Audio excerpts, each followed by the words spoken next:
Dari cebur aman tadi. Aman. Kameranya aja. Iya. Dan nikah sebelumnya tuh 3 juta. Terima kasih banyak. Mungkin mama bisa dari kapan dan meninggal itu berapa tadi? Mama memang sudah lumayan lama, mikul sakitnya udah kurang lebih 4 tahun ini. Cuman memang kondisi beberapa bulan terakhir ini yang naik turun. Jadi sempat masuk keluar rumah sakit udah beberapa kali, dan yang terakhir ini memang sebelum beliau wafat ada di rumah sakit karena kondisinya memang kembali lagi nggak stabil gitu karena penyakit ginjal yang udah lama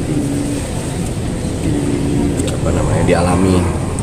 Tadi pagi sekitar jam 5.15.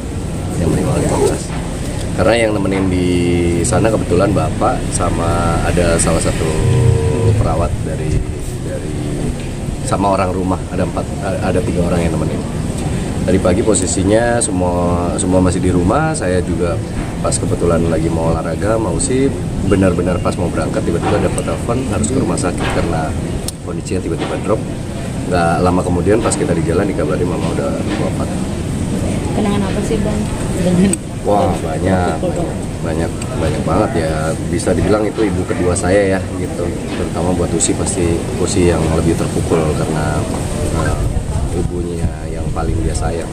Usi kebetulan anak satu-satunya perempuan di rumah dan deket banget sama mama, kurang lebih sifatnya mirip sama mama dan banyak hal yang diturunkan dari mama ke Usi gitu.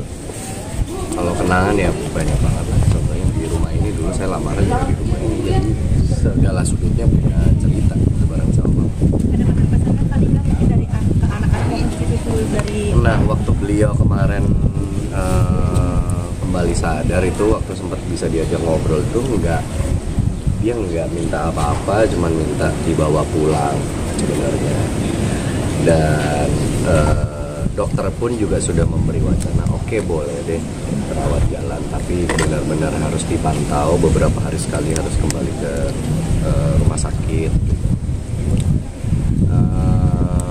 Beberapa hari ini Usi juga udah nyiapin salah satu kamar di rumah ini untuk ditempatkan buat mama gitu, plus dengan perawat, udah dipikirin tempat tidurnya apa segala macem, dibersih-bersihin apa segala macem. Ternyata ya takdir bilang berbeda. Kalau pesannya sih itu aja, dia nggak mau dimakamin jauh-jauh dari adiknya Usi yang kebetulan 1,5 tahun yang lalu meninggal. Dan almarhum Gilang itu memang salah satu yang paling dekat, anak yang paling dekat sama mama. Makanya mama waktu Gilang pergi itu terpukulnya luar biasa. Mulai dari situ memang naik turunnya kondisinya mama, dan susah buat move onnya gitu. Karena mungkin beliau ngerasa sebagai orang tua, kenapa nggak saya dulu gitu, kenapa harus anak saya dulu yang diambil dan lain-lain. Makanya pesannya cuma itu doang. Pas beliau lagi sadar tuh, kalau tiba-tiba mama meninggal, mama nggak pengen jauh-jauh dari Gilang. Makanya karena tadi kita ngecek di TPU-nya kondisinya tidak memungkinkan bersebelahan, jadi kita tanya mungkin nggak kalau misalnya dijadiin satu itu bapak yang pengen gitu, udah ternyata diwujudin yang di tempat yang dulu bapak sama. Saya juga kondisi sendiri sangat rapuh, apalagi tertinggal. Ya Usi lumayan dekat sama mama, dan menurut pengakuan Usi dulu zaman dia gadis, syuting yang nganterin mama terus, kuliah yang antar jemput mama gitu. Pokoknya memang semenjak saya berhubungan sama Usi aja, saya bisa ngelihat kedekatan antara mama sama Usi ya, gitu. Bang Andika sendiri dekat dengan almarhum dimasakin atau momen-momen? Oh iya. Salah satu keahlian beliau yang kita nggak mungkin lupa sebagai anak-anaknya adalah kemampuan beliau di dapur ya. Usi itu bisa masak karena mama gitu. Semua resep-resep di rumah yang sampai hari ini kita makan sehari-hari itu kebanyakan juga ditularkan dari mama. Anak-anak tadi terpukul juga berdekatan dengan omanya. Oh iya, Umi dia nyebutnya. Memang memang rata-rata memang dekat sama nenek-nenek, dan mereka kan ngikutin juga perjalanan dari omanya sehat, bisa mangku-mangku mereka, gendong-gendong mereka jalan bareng sampai akhirnya uminya udah mulai sakit, udah mulai punya keterbatasan dan lain-lain. Anak-anak menyaksikan semua prosesnya, jadi waktu dikabari juga mereka shock. Sakitnya sendiri mungkin udah keluar masuk rumah sakit kan? Udah beberapa kali sih, udah 4 tahun belakangan ini. Memang kategorinya emang sudah lumayan parah gitu, butuh penanganan khusus lah gitu. Cuman kami sekeluarga bersyukurnya Umi punya kekuatan fisik dan kekuatan mental buat mikul itu selama 4 tahun gitu.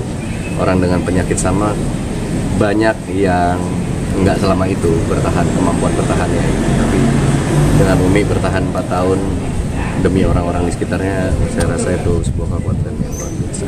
Tika, sosok mama sendiri seperti apa sih di mata Mas Tika? Ya itu ibu kedua saya ya, semenjak saya ngerantau, semenjak saya berhubungan dengan Usi, saya anggap dia ibu kedua saya di sini. Dia yang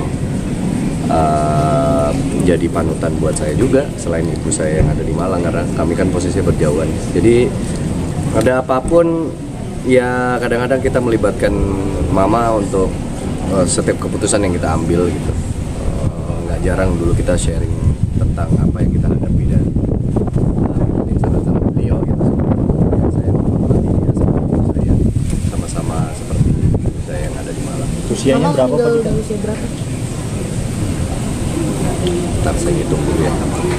Kelahiran tahun 56. Oh, 6. 68. Ya, 68 kurang lebih ya. Bulan Juni kemarin 68. Tapi posisinya sedang di mana saat dikabarkan? Di rumah sakit. Memang sudah sebulan ini masuk rumah sakit. Saat itu lagi di mana? Saya di rumah. Jadi memang yang intens nemenin Umi di rumah sakit itu bapak, karena memang beliau nggak bisa jauh-jauh dari bapak. Sementara kami anak-anaknya hanya sesekali untuk memutuskan menginap di sana, karena kebetulan kami juga punya anak-anak yang harus kita urus. Jadinya setiap hari biasanya Usi nyempetin hampir seharian di sana buat Umi yang Kedekatan yang cucunya kan luar biasa. Kenapa? Kedekatan yang cucunya. Oh iya. Nah, bagaimana nih dokter itu? Ya beberapa di antara cucu-cucunya kan ya udah kategorinya udah bisa memahami lah apa yang terjadi ya. Sementara yang masih kecil-kecil nih memang ya sebisa mungkin kita menjelaskan dengan bahasa yang mereka pahami gitu.